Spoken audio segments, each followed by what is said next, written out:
லஞ்ச ஆணைக்குழுவில் ஆஜராக தயார் மஹிந்த ராஜபக்ஷ.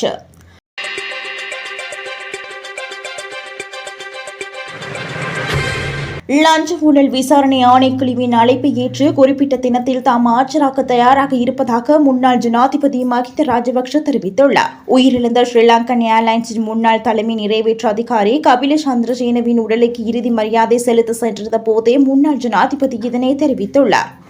ஹேபஸ் கொடுக்கல் வாங்கல் தொடர்பாக வாக்குமூலம் வழங்குவதற்காக எதிர்வரும் 12ஆம் தேதி லஞ்ச ஊழல் ஆணைக்குழுவின் ஆஜராகுமாறு முன்னாள் ஜனாதிபதி மஹிந்த ராஜபக்ஷவுக்கு கடிதம் மூலம் அறிவிக்கப்பட்டிருந்தது.